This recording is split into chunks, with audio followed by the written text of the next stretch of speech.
All right, so let's get started. I am Susie Marsh, and I am with Susie's Organization Solutions. I am the owner, and I have been a professional organizer. I just hit my 14th year, so I am seasoned in organizing, and I'm also a 30-year veteran of social work. So I have my license in the state of Michigan as well.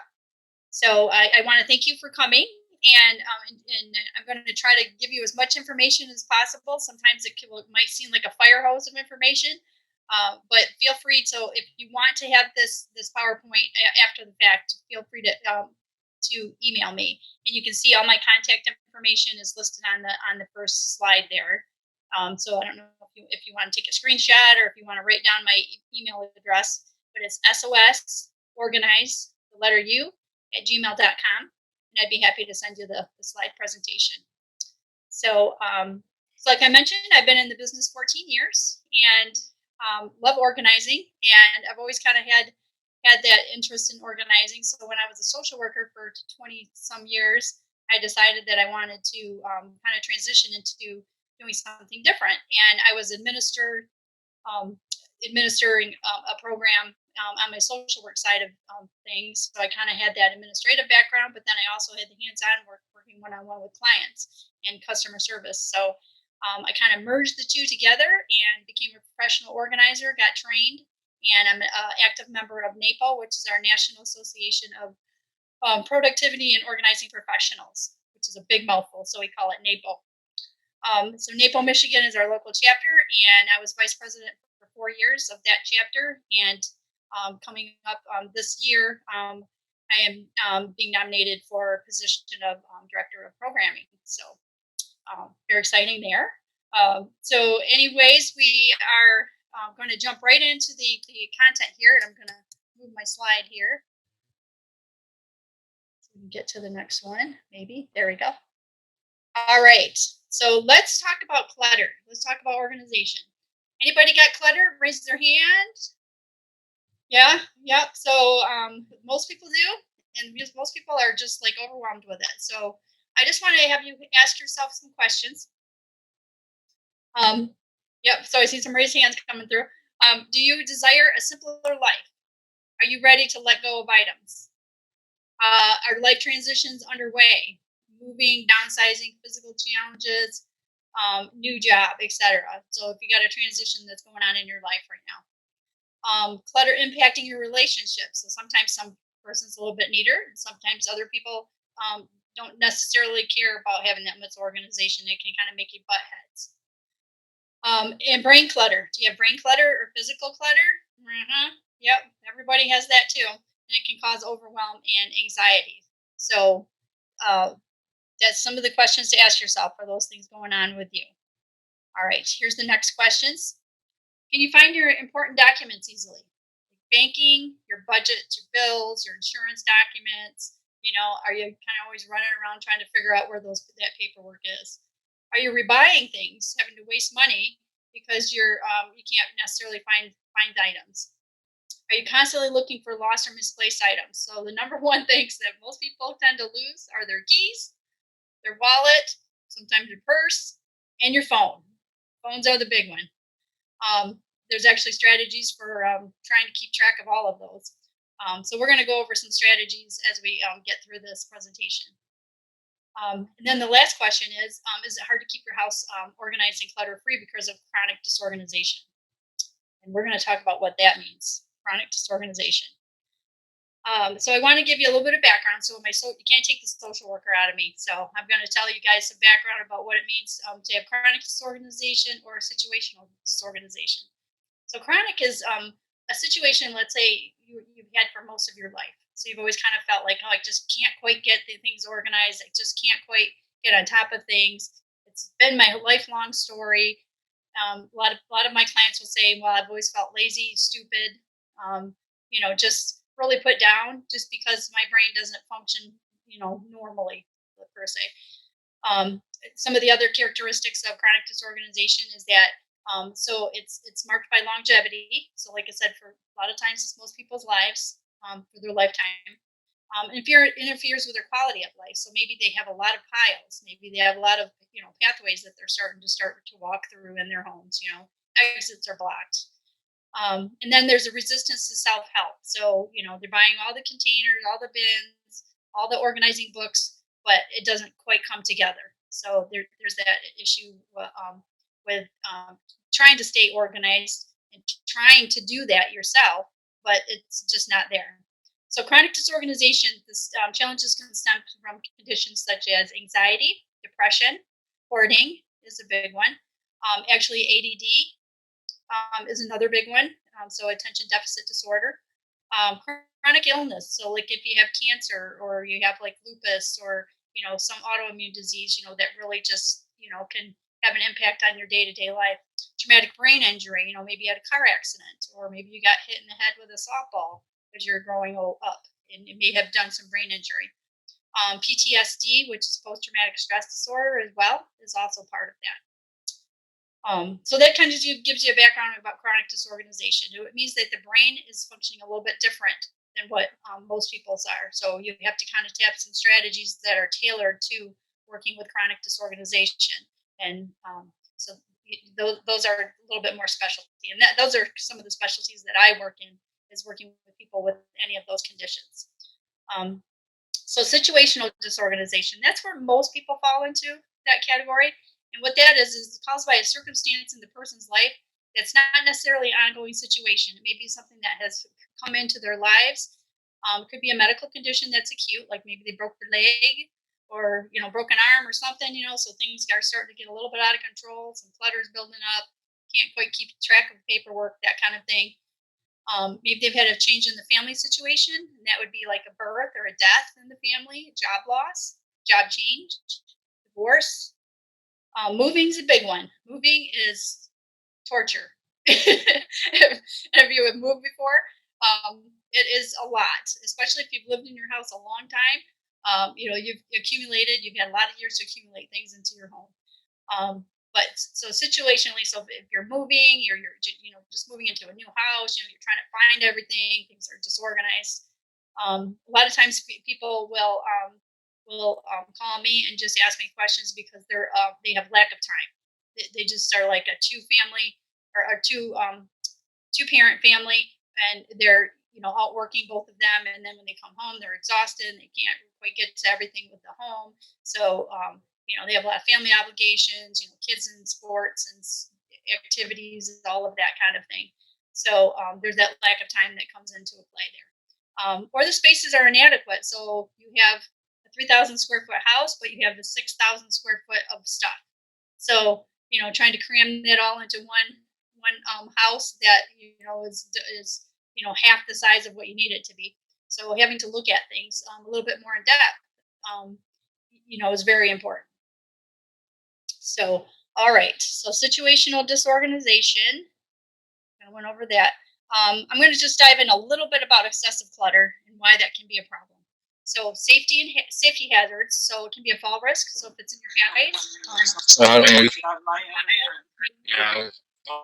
Oh, I'm going to need you to mute yourself, please. Thank you. Risk of fire.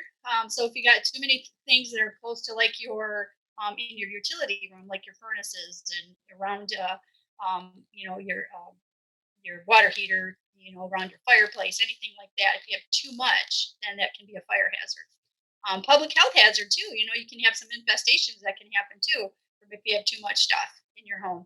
So these little insects like to hide. So they can hide anywhere in your home. And that can be unsanitary too if you have a lot of pets and things aren't being taken care of with that as well.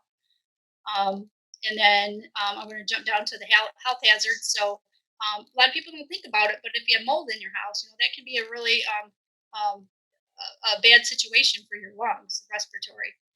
So keeping that in mind, and keeping understanding that health hazard too has to do with food too. A lot of people forget to go through their food and get rid of the stuff that's old that maybe can make them sick. So there's just some things to think about when it comes to having excessive stuff in your spaces. All right. Now this is one of the questions I get all the time, And before we jump into the actual decluttering and downsizing, people want to know what's the difference between collecting and hoarding. So, hoarding itself is it's actually a disorder that it has to do with mental health. Okay, so it's actual what's called in the diagnostic manual, the DSM-5, is its own disorder. So the thing that's different between collecting and hoarding is with hoarding behaviors, usually they're feel embarrassment by the mess and won't let people into their homes. Um, Lack of functional organization of the possessions. There's tended to be a lot more piles, but there are things as people can be very organized about the hoards that they have accumulated as well. I've seen it across the board, very disorganized to very organized, and just in the volume of it is also an indication if it's a huge volume of items. Um, and then also having a functional lack of or loss of functionality of your spaces. So if the pathways start where you can't get through easily, or you have to go sideways to get through the paths, or if you have things like um, where the doors and the windows are blocked, that becomes an issue as well. So with the collection, a lot of times people are putting those things out for display and they're very proud of those things. And so it's a sense of pride. And they have an idea of like they're going to sell one item to have another item brought in, kind of a mentality. With hoarding disorder, that's necessarily not the way it goes. It's everything is accumulating into the home because there's usually a root cause of grief, loss, and trauma that has impacted that person's life, and they're actually just really kind of cocooning and comforting themselves with their stuff, if that makes sense. So, just wanted you to understand that there is a mental health component to excessive accumulating and hoarding. Okay. Again, you can't take the social worker out of me. So if I get a chance to talk to people about this, I'm going to talk to them just so they understand. All right, so let's talk treasures or trash. So these are some examples of items that I've come across over the years with some clients of mine, some long-term clients, some new clients, and the really thing that I wanted to impress upon you is that what one person's trash may be another person's treasure. That old saying. But the thing is you have to understand too that um, something that's a collectible to somebody is not necessarily collectible to somebody else. And so, like for me, I have some antiques dealers that have been in the business 35, 40 years. That if I don't know something about an antique or a vintage item, I'm going to ask those people, and I'm going to ask them to contact, have me contact the individuals that are going to know, let's say about military collectible items, or like on the very bottom there, you can see the picture of the Red Cross uniform that was from a client of mine who actually was in her 90s, and we ran across that uniform. And oh my gosh, the story that I heard from how she wore that during World War II. I'm a history buff, so I tend to see things in a different light than some people. Other people would just have gone and donated it. I would look for somewhere for that item to go and to be part of history so people can remember. Now, if you look at that yellow stool, some people would say, "Oh, well, that looks like trash, so let's just trash it," and that's fine if that's your perspective. Other people would say, "I can redo that and I can repurpose it and put it to new use." So just kind of think about what your perspective is on things and in your stuff. Let's say. All right, let's move on here to. I want to make sure I give you enough time to ask questions at the end. Okay. Downsizing, declutter. Yeah, let me start over. Downsizing, decluttering, to dos. All right. So first thing you want to do is, especially if you're going to be moving, okay, you want to make sure you start downsizing your possessions at least 18 months prior to your move. The worst thing possible is to have a medical emergency or decide that you're going to move, and you have like a month to handle that, or a couple of weeks to handle a whole house full of items. So you want to actually, think about this ahead of time, at least 18 months ahead of time. Talk to your family and friends about your wishes to downsize. Maybe you're going from a 3,000 square foot house down to a 1,500 square foot, condo, let's say. So you're going to have to think about half of your possessions maybe not making it to the new place with you. And think about giving it to your friends and family while you can enjoy them enjoying it. Now, I used to do speeches with an area realtor, and she used to say, I know this is a saying that she actually took from somewhere else too, but it was get do the giving while you're living, so you're knowing where it's going, and so that way you can watch people and have them appreciate those items as um, you're seeing them enjoying that item. I guess is what I'm trying to get across is that it's not going to happen after after you die. You're not going to see that necessarily unless you believe in the afterlife and everybody's different and how they have their perspectives on this. But I always just encourage families if you're able to move things on to family and friends, and if they're willing and able to have those items, then go ahead and move it on. We talked a little bit about moving. So, if you are going to be moving, think about your space that you have in your new space coming up. And the very, very important thing to do is make sure you measure and map out a floor plan. Okay. So if you're mapping out that floor plan, so like if you're like moving into a senior living community, or let's say you're moving to a new home, kind of a thing. Even if you just do a rough sketch out of that home, that way you're going to have an idea of what furniture pieces are going to fit. Because if you have, half of the amount of space that you're living in right now, you're going to have half of the amount of furniture as well. So, and that's hard for a lot of people to conceptualize is to understand that okay, I may not be able to fit my three couches in there. I may have to pick one and then decide what I'm going to do with those other items. So measure and mapping out are very important. Um, and ask yourself, does your item have a purpose and place in your home? And the purpose is meaning that it has a purpose, a useful purpose in your home, that it's something that's going to be used and utilized regularly or, have a plan for it. Does it have a place in your home?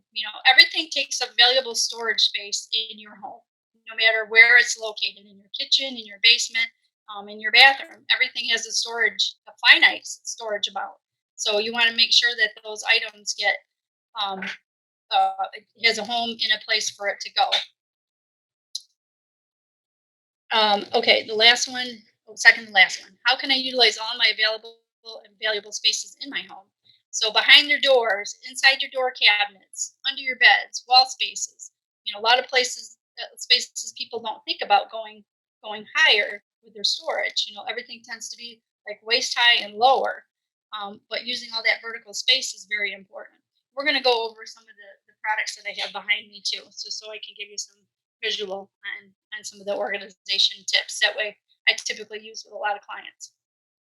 And the last one on this list is don't let guilt dictate the items that you keep. And that's a really tough one because we all get presents from people, family members, friends, just, colleagues, business partners, whoever. And a lot of times we feel like we have to keep something forever and ever and ever and ever if somebody gives it to us, right? Well, no, not really. If it's not anything that you enjoy or you want, then you can pass it on to somebody else. And a lot of people ask me, they say, oh, well, okay, so how exactly do I handle that? If somebody gave me an item and then, the next time they come over, they ask about it because it's not necessarily out. Well, my point is, why exactly are they asking you about it? Is it more about them or is it about you? So if they're giving you a present, they're saying, "I love you, I cherish you, I value our friendship," that kind of thing. So if it means that they're worried about that item being appreciated by you, then it's more about them feeling appreciated themselves. If you understand what I'm getting at with that, so it's essentially it's on them if they're worried about where that item is going. Now I know it gets trickier when it's family members. So like if you've had generations of things that have passed down in generations. Um, the younger generation nowadays are really not that much interested in the things that are coming down from the older generations. That's why we're seeing lots of thrift stores and antique stores filled with items because The younger generation just really isn't that interested. And the older generation is really hurt by that. And so I try to console them because I work a lot with seniors too who are downsizing and decluttering. And I just work with them and to just say, it's okay. Not everybody's going to value the same things you do. But if there are things that are really important to you and your family member doesn't necessarily want it and you don't have space for it, how about we take a picture of it? Let's take a picture of it and we'll put it into a book form. And that way you can look at those items and still appreciate them, but you don't have to have them physically. And we use that technique for a lot of things, kids' artwork, um, you know, items that you don't necessarily want to keep yourself in your home anymore, but you want to remember them. So take pictures of them and then moving on to somebody that's going to maybe need that item more than you do or can appreciate it more. All right. So now we're going to get started with decluttering. I'm going to take a quick drink a second.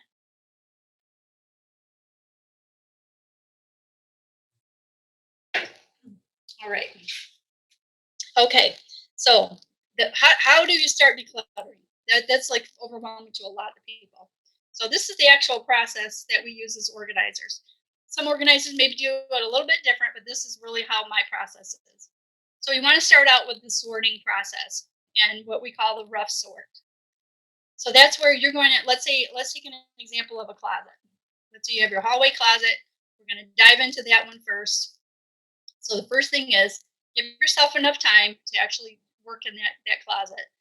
Give yourself plan on at least a couple hours to have to go through those items and decide what you want to keep and not keep. So and set yourself out some empty bins or some cardboard boxes and just label them in these categories. So you're going to have a donation bin for anything that you don't want anymore. And you want to pass that on to a charity. A family and friends box. Maybe you've come across something that belongs to somebody else that ended up at your house, but you want to give it back to them. Or you have something that you want to hand to them and say thank you or give them as a gift. The keep box is actually what's going to stay in that particular area. So what's going to go back into that closet. So you have that keep box um, uh, just set right along next to the donate, the family, friends, and the keep. And then you want to make sure you have a trash and your recycle. Then that's handy right there. And then there's something called the relocate box. And this is really important because if you're coming across, let's say you came across a hammer in that closet and it needs to go back to the basement or the workshop. Now, if you took the time to right at that point go start moving things around to the zones that they belong to, it's going to put you on a rabbit hole down, right? You're going to go down that rabbit hole because then you're going to lose a lot of time and a lot of uh, valuable time actually, because your time that you allotted that 2 hours for cleaning out that closet is going to get longer because you're busy running around putting stuff away. And then as you're putting stuff away, like in the laundry room, then you realize, oh, well, I need to change out that laundry load. And so then that laundry load, then you got to put it in another laundry load. And so, you know what I'm saying? Time just kind of keeps going and going there. So you keep that relocate box right there. And that's for anything that does not belong in that closet that needs to go somewhere else in the home. Okay. And it's not something that's going to be donated or given away, but it's something that needs to stay in the home. So let's say you've gone through your closet and you have sorted into those categories. Now what? Well, so that donate box, you need to put it right into your car, your truck, your car, your vehicle. And that way you're going to be able to get that delivered right to the charity right away. Now, if you're going to forget and drive it around for a month, a month or more in the back of your car, then put a sticky note on your steering wheel saying, "Hey, I need to remember, go to charity," or "Hey, you got stuff in your trunk," something that's going to pull your attention to it. Okay. The same thing for putting to items to family and friends. If you don't necessarily want to have it like in your car, traveling it around places with you, you can put that by like your front door. And when family and friends come over, you say, "Oh, here's my box," and I'm going to make sure that I give that back to cousin Susie, and we're going to make sure that that goes to the right place. It's okay. The next one is the relocate box. So that actually becomes your homework box, actually. So once you're done with your closet, you put everything into those categories. Then that relocate box is what your homework is. You're going to be walking it around. Now, the keep box is where you're going to actually put the stuff back in the closet, but you're going to need some of the organizing products to figure that out. We're going to talk about that more when we get to products, okay? And make sure you take out your trash and recycle right away out of the space so it doesn't get all cluttered up and clutter up your pathways and everything. So do that right away as much as you can, okay? And then enjoy the closet being open, space, and open, and ready to get organized.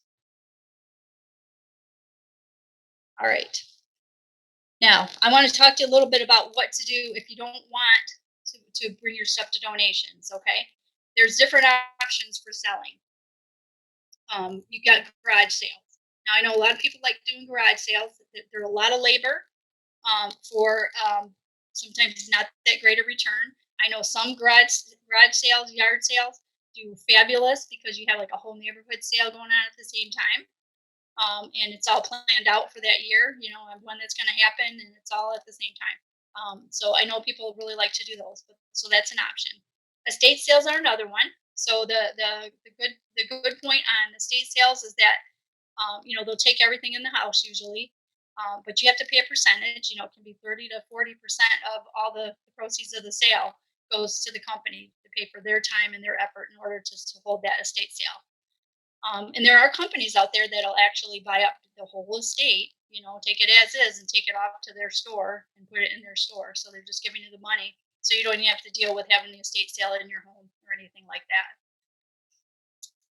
Auctions also are a good option if you have larger items, larger valuable items. You're going to get a little bit more money than you would, let's say, with doing a garage sale and estate sale. So auctions, you're going to have you still have to pay that percentage to the auction company, just pay for their time and effort. But if you have larger things, like I had a client that had a farm, so she had an auction because they had large farm equipment. So she got a good return on that by having an auction. So donation, we talked about that. So making sure that you pick out a charity of your choice, and that you make sure that those items get to donation, and that you can take a tax deduction on that. I know when they did the tax law changes, it actually took away a lot of the benefits to charities of having donations, um, people having donation slips and stuff like that. Well, they added in with I believe it was the CARES Act, where they added in you could do $300 last year in donations that would be able to be tax deductible, because they realized that it really um, put a lot of pressure on the charities because they weren't getting as much stuff because nobody felt like, oh, well, I wasn't getting anything out of it if I donated. I wasn't getting nothing off my taxes. So they kind of changed that around a little bit now. And I heard there might be more of that coming up with 2021. Consignment is another option, and so consignment's where, like, if you have high value clothing or furniture items, there are like several places, like in the Grand Rapids area, like Furniture City does furniture consignment. I know Windsor Cottage does that as well. Lots of clothing consignment stores in the area. Some of the biggest ones in Grand Rapids are like Georgie's out in Ada, and Urban Exchange, and oh, totally blanking on the one in Rockford. Gilda Lily, I believe. I have not donated to that one up there because it's always a little bit too far for me. I actually live in the Wayland area myself too, so I tend to try to locate things around Wayland and Hastings area for donations myself. But consignment's a great option to get your money back, especially if you have good high quality clothing items. They're always looking for that. You'll see like some of those online, the ads for like Rebag or what's I just totally lost it. Rebag. I mentioned Rebag, but there's another one. ThreadUp. ThreadUp is a online consignment store. So what if you like to sell stuff yourself and you want to get most of the profit so you don't have to like sell, give all that profit to the different companies that are selling for you? Well, there's a lot of the um, different sites out there. So I listed a bunch of them on here. So like some of the big ones, of course, are eBay. You have Craigslist. You have OfferUp. Facebook Marketplace is another big one. I actually tend to sell a lot myself on that site for clients and myself. You got Mercari, you have Poshmark, Rebag, ThreadUp, um, Declutter is some of them for electronics, some of those things. So you can get some money for it, but remember you got to spend time doing it. And you got to spend time going through the messages that come in when you're wanting to sell something. So that can be kind of annoying for a lot of people. But if you, some people just kind of do all of the above. They do some donation, they do some selling themselves online, they do some consignment, so then they feel like they get a good amount of money coming back in for their items, and it's not just all going to donation. All right, I wanted to talk a little bit about paperwork flow, and these are if I leave anything with you today, these are really the important things right toward the bottom here. These are three. Well, there's four different options here for getting off of junk mail lists and also for paper recycling. So DMA Choice stands for Direct Marketers Association. And if you go onto their website, you're going to be able to get yourself off of the junk mail list. And it gives you an option to do like a 5 or 10 year option to get off the list. And then there's a permanent get off the list. And I can't tell you how great it is to get off of those junk mail lists. Because once you're on them, you are on them. Paper Karma is another one where it's an app that you upload on your phone or your iPad, or your phone. Yeah, you're actually taking a picture of the mail item itself, and then you're sending it into the company, and then the company Paper Karma actually gets you off the list. So I actually had to do DMA Choice and Paper Karma when my uncle passed away back in 2013, and he actually was a bachelor, so I became his executor of his estate. So I thought, oh, this is going to be really good. I'm going to just have his mail forwarded to my house. Well, when I did that, I did what was called a permanent address change. And what happens is the United States Postal Service sells your name off to 500 different companies when you do that. So if you do if you're moving or you have an address change kind of a thing, do it as a temporary address change and then update it again in 6 months. And then just go through and tell like your utilities and your magazine subscribers and that kind of thing that your address has changed. And that way it's going to keep you off the junk mail list. Because it took me over a year just to get my uncle's name and without getting spammed all over again from those 500 companies. So I used Paper Karma and DMA Choice to get him off the list. And then there's an option actually on DMA Choice where if a person is deceased, you can also get off the junk mail list of the deceased person getting all that junk mail. So, and a caretaker too. As a caretaker, you can get off the junk mail list for the person you're caretaking for. So, it's really a great option. And then the third option down here is the optoutprescreen.com. And what that is that's going to get you off of those credit card solicitations and insurance solicitations that you get in the mail. So if you go on that website, you're also going to have the option to get off of those lists for getting those solicitations, which is great as well. So Papergator recycling, I just put that on there because this is a great option for recycling your newspaper, your paper, your like your yellow pages go in there. Textbooks can go in there. If you just go on their website, it shows you all of the items that you need to do for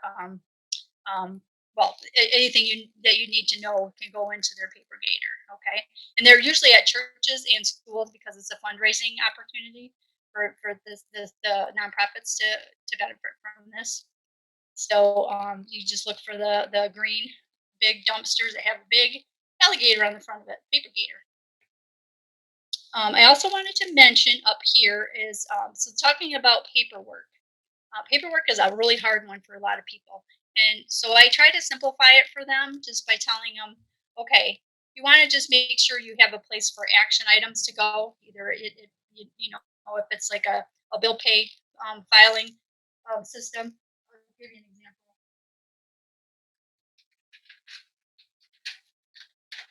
So if you have, these are like some of those magazine holders like this.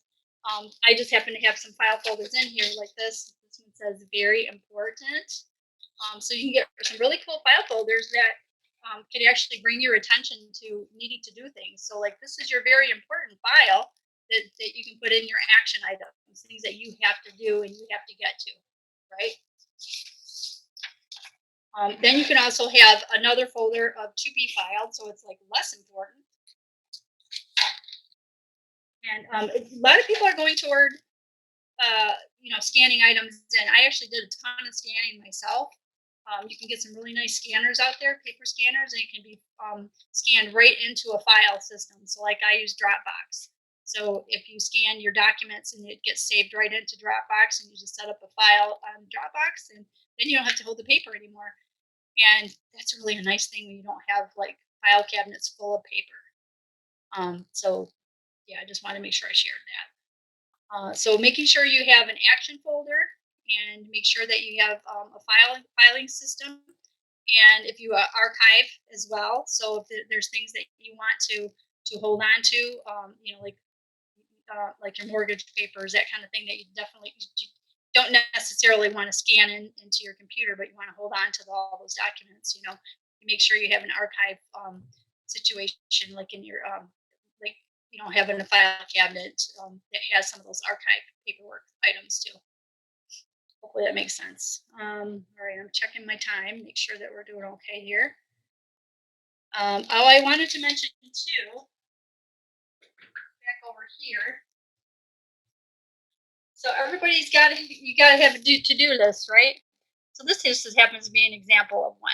So this is somebody that has things that they want to put on here that's for what they need to remember to do for at home or personal, and this is their to-do work for at work. And sometimes it's nice just having them laid out side by side like that, so you can see everything that you need to do. So whatever version you do, some people like to do electronic versions of to-do lists. Some people like to do paper versions. The important thing is that you kind of get it down out of your head and down somewhere that you can either mark off to have some sense of accomplishment, or you can delete it electronically. But somewhere, so it's not all rattling around in your head all the time and making you worry because you feel like you're going to forget something. So using it either paper and pencil or electronic version is really important.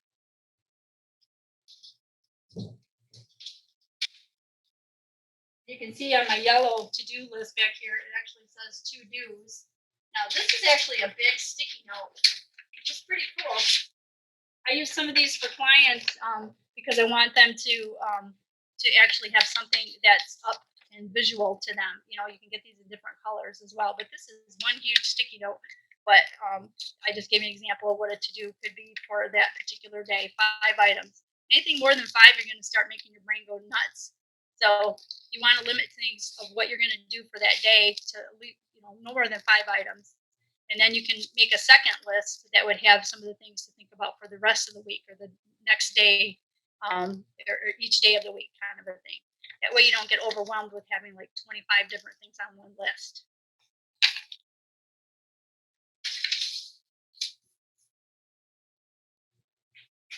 All right. All right, let's talk some products.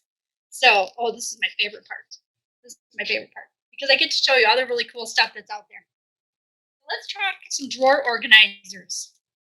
I just picked these up at Meyer the other day. These are so cute. They have like different colors inside the bins themselves. And the nice thing about these is, so when you take them apart, you can kind of make this into a puzzle. So if you have multiple units like this, you can have them side by side in your drawer. And you can have little ones, you can have big ones, and you just make it kind of like a puzzle. And you keep things separated out by category. So let's say your paper clips go in one of them, and your scotch tape goes in another one, and maybe a screwdriver goes in another one for your junk drawer. These are really good options. The other kind that you usually see too are, they kind of look like this. These baskets, you see these quite often. You can find these, at any of the big box stores nowadays. I mean, their organization sections are really so much better than they were even 10 years ago. They just have a lot more products because people are interested in organizing. And the fact that we were stuck in our houses for how long, with COVID, and it's still going on. So, people are looking around their houses going, please help me. I need to organize. So, but I just love these. These are great. And again, you can use these kind of like a puzzle in your drawer. You set them side by side by side. And that way you can keep things separated out in the drawers. And you get these in all kinds of shapes too. I mean, you can get bigger ones, smaller ones that are little like the ones I just showed you. You can actually get trays, drawer organizers that look more like this. This is kind of like a silverware drawer one. But I've used these in junk drawers as well, just to keep some of those larger things organized and separated out. And this one's another version of that, just like a blue one, the acrylics. The acrylics are really popular, and I can show you. So a lot of times you'll see them for your refrigerator. Like this is an example of one for a refrigerator. It just keeps things separated out in your refrigerator, and this one's really nice because it has a handle, and you're able to pull it in and out. Pull it in and out easy enough. So you can have like your jellies and your jams and your smaller bottles of condiments kind of things in there, and you can pull it in and out. This one's also just a drawer organizer one. A lot of times you see this in makeup drawers, bathrooms, and the acrylics are just really popular right now. I have one more thing that's acrylic. Right here. So I happen to have like my paper clips and my binder clips and everything in here. And this one's just really fun. And I think I picked this up at Container Store back in the day. And yes, I absolutely love Container Store. I wish we had one in Grand Rapids or West Michigan. Maybe someday we'll get lucky. But otherwise, you gotta go over to Troy or Novi in order to actually see a Container Store in person. But once you do, if you like organizing products, that's the place to go. I tell you, it's like floor to ceiling organizing. But acrylics are really nice because they're see-through, and it's important, especially if you have chronic disorganization, to have see-through items so you can see what's in there, the contents. And then you can also put labels on the outside. There's all kinds of labels. I have a label maker which I use, which works really great for on the front of bins or on the front of acrylics like this. Let's see. All right. Oh, this was a bigger version of that little drawer organizer. Isn't that so fun with the colors? I just love those colors. I can't wait to use that. I have a new client that we actually got to put a lot of drawer organizers in, so I think we're going to be using some of those products. Another important thing that a lot of people forget to do is putting up a utility rack, either in their linen closet or outside the door in their garage. You got to have something to hold all your cleaning supplies, and these are just really great for holding those. And you can see it has a really good picture of what kind of things you can put on there. A lot of people forget. They usually just tuck them up in a corner, tuck their broom and stuff in a corner, and then it tends to fall down, and then it just doesn't stay put very well. Great. Okay, we're almost out of time. I want to show you a couple of things. If you don't use command hooks, I really encourage you to kind of look at them and see. Like this one, if you look to see, see they got a belt that's hung up by some of these little command hooks, and it's they come off your wall pretty easily. I've had a couple of times where it pulled some paint, but for the most, if you're really careful about pulling it on and off, these adhesives are a really good option rather than having to hammer into your wall. These are some of the command strips that actually hold pictures. Now make sure you're paying attention to the weight limit as well, because if you have a 20-pound picture on a 5-pound weight limit, it's not going to go well. Cord organizers. Oh my gosh, cord organizers are awesome, especially with all the electronics we have. See, these are it organizes it by color. So as the cord comes out, you are sticking this around. Let me see if I can get that picture up there so you can see it better. You can actually see what those actual plugs go to. And you've got it color coded. Coded.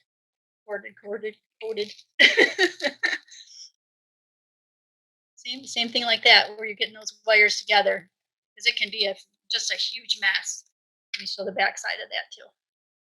You can kind of see that. All right. And let me see what other things that I should show you.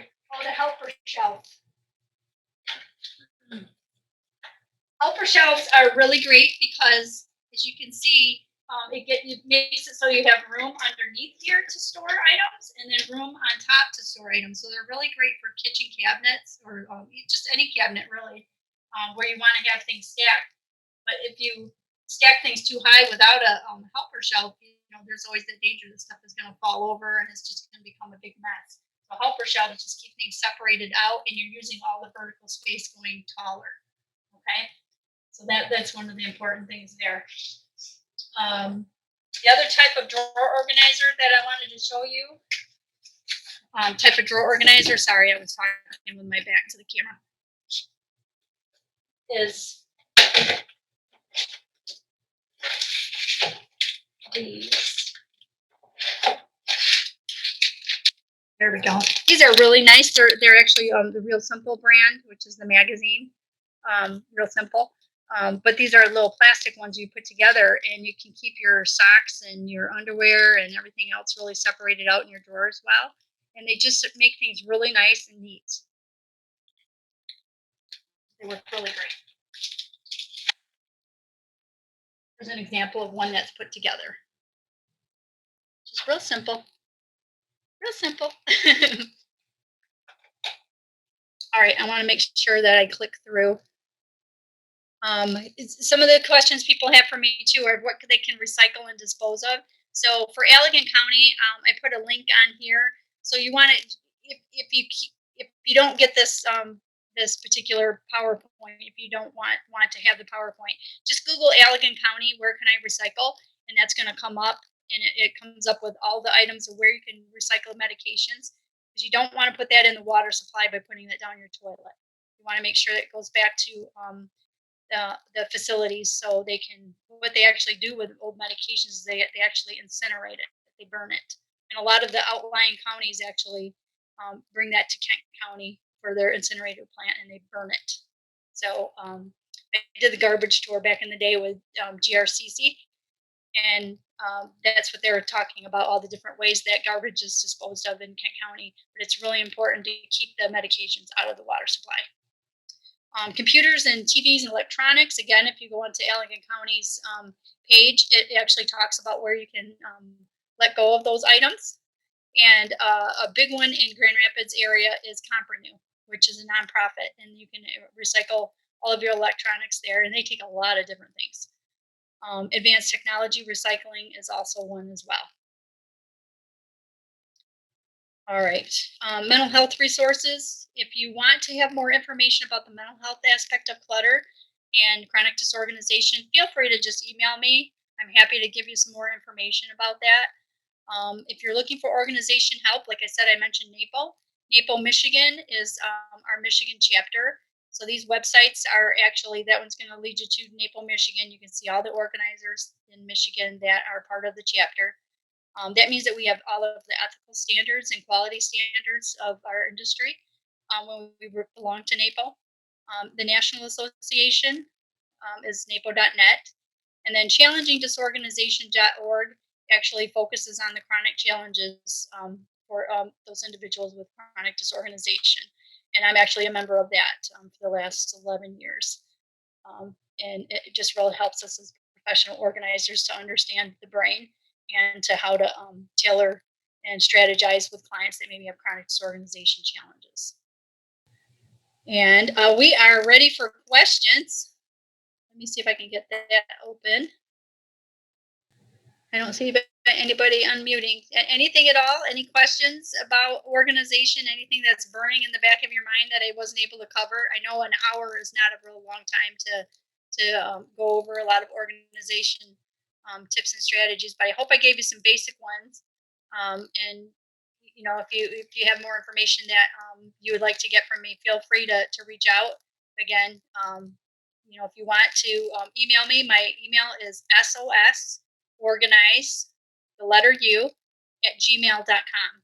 And that will go right to me directly, and I'd be happy to help you with any resources or chronic disorganization, or just if you have some ideas for organization as well. And just want to share those with me, I'm always happy to talk to anybody about organizing.